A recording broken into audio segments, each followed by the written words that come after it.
ইসরায়েলের মাটিতে আগুনের লেলিহান শিখা ছড়িয়ে পড়েছে। বন, গ্রাম, এমনকি শহরের কাছাকাছি এলাকা পর্যন্ত এই আগুন গ্রাস করছে। কোনোভাবেই এই দাবানল নিয়ন্ত্রণে আসছে না। ইসলামের দৃষ্টিকোণ থেকে এটি আল্লাহর পক্ষ থেকে এক স্পষ্ট গজব, যা গাজার নিরীহ মানুষের উপর জুলুমের ফল। কুরআনে বলা হয়েছে, যারা জুলুম করে তাদের উপর আল্লাহর শাস্তি অবশ্যই আসে। এই আগুন যেন সেই শাস্তিরই বহিঃপ্রকাশ, পাপীদের জন্য সতর্কবাণী। গাজায় বছরের পর বছর ধরে চলছে নির্মম অত্যাচার। নিরীহ শিশু, নারী, বৃদ্ধদের উপর বোমা, গুলি আর অবরোধের যন্ত্রণা চলছে অবিরাম। ইসরায়েলের এই জুলুমের বিরুদ্ধে গাজার মানুষের ফরিয়াদ যেন আল্লাহর আরশে পৌঁছেছে। ইসলাম শিখিয়েছে জুলুমকারীর শাস্তি দুনিয়াতেই শুরু হয়। আজ ইসরায়েলের এই অগ্নিকাণ্ড যেন আল্লাহর সেই বিচার। হাজার হাজার হেক্টর জমি পুড়ে ছাই, বহু মানুষ গৃহহীন। এটি গাজার রক্তের প্রতিশোধ বলে আখ্যায়িত করছে অনেকেই।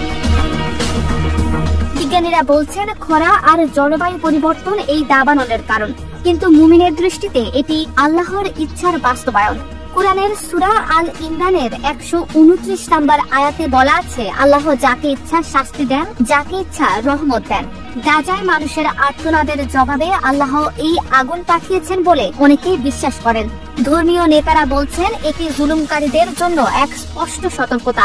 জনগণকে তওবা করতে, আল্লাহর কাছে ক্ষমা চাইতে বলা হচ্ছে। আগুনের তাপে পুড়ছে ঘরবাড়ি, ফসলের মাঠ, জীবজন্তু। উত্তরাঞ্চলের বাসিন্দারা বলছেন, এ যেন কিয়ামতের দৃশ্য।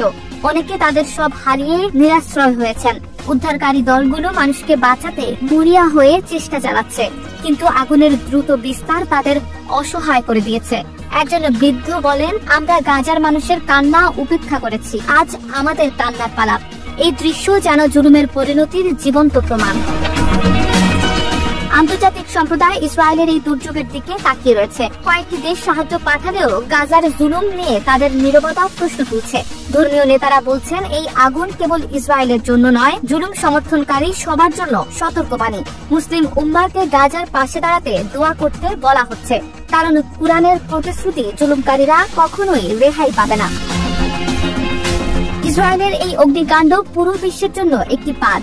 গাজার মানুষের উপর জুলুমের ফল কি হতে পারে তা এই আগুনই স্পষ্ট করে দিয়েছে। ধর্মীয় দৃষ্টিকোণ থেকে এটি আল্লাহর গজব, যা জুলুমকারীদের ধ্বংসের আলামত। তবে আল্লাহ ক্ষমাশীল। তওবা করে জুলুম বন্ধ করে গাজার মানুষের অধিকার ফিরিয়ে দিলে আল্লাহ যদি চান, এই গজব থেকে মুক্তি মিললেও মিলতে পারে।